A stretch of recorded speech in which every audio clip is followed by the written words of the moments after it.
My disturbing dream about Delphine jarred me out of my slumber. I woke up feeling unusually heavy. It was hard to wake up, like when you stay up too late and then fall asleep, only to wake still feeling exhausted. I fought through the mental fog that was wrapped around my brain and sat up, extremely groggy. Nearby, Farah and Rhys sat up in their bedrolls, trying to blink away the remnants of sleep as well. Farah looked at me curiously. "Kaernan, are you all right?" Her voice was oddly muffled. I shook my head, but it felt like I was trying to do so underwater, and it made the dull throbbing at the back of my skull worsen. "No," I said. Even my words came out slow and fuzzy, like my tongue was wrapped in cotton. "I had a bad dream that something, took—" "Delphine? Where's Delphine?" I turned my head, carefully, to see Adallia looking around, wide-eyed. She seemed disoriented too, and sounded just as cotton-tongued as I did. "Maybe she went to relieve herself?" I suggested. No, Adallia said. "She knows not to stray from the group unless she tells one of us where she's going first." Rhys groaned, drawing my attention. He was holding his head, wincing in pain. He caught me looking at him. "Oh, I feel like I do the day after we celebrate a successfully completed commission, without the fun of actually drinking in celebration." Farah frowned. She reached out and touched Rhys on his temple.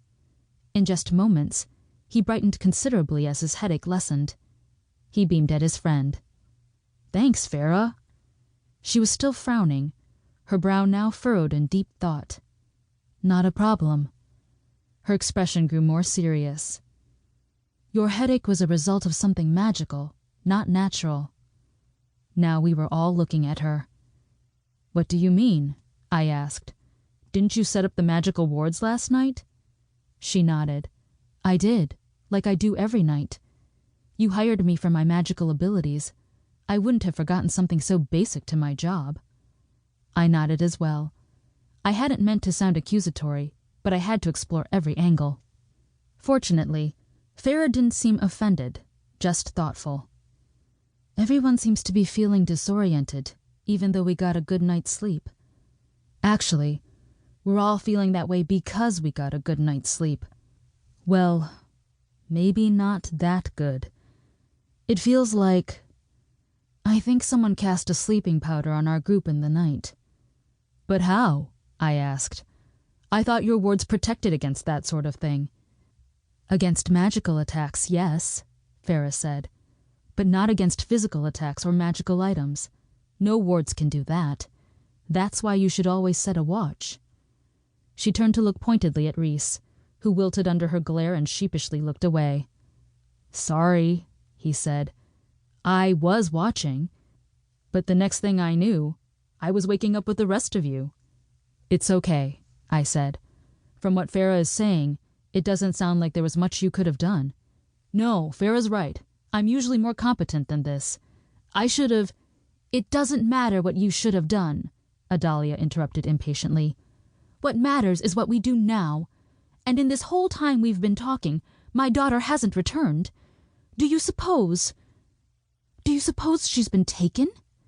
"Oh, no," Farah said, in an attempt to comfort Adallia. "Why would anyone want to take your daughter?" This was it. Now I had to say something. I picked up my rolled-up jacket, which had been serving as a makeshift pillow. Reaching into the inside pocket, I drew out the crumpled piece of paper and smoothed it out. "I think I know what may have happened. Adallia, I need you to be honest with us. Does this state the truth about your daughter?"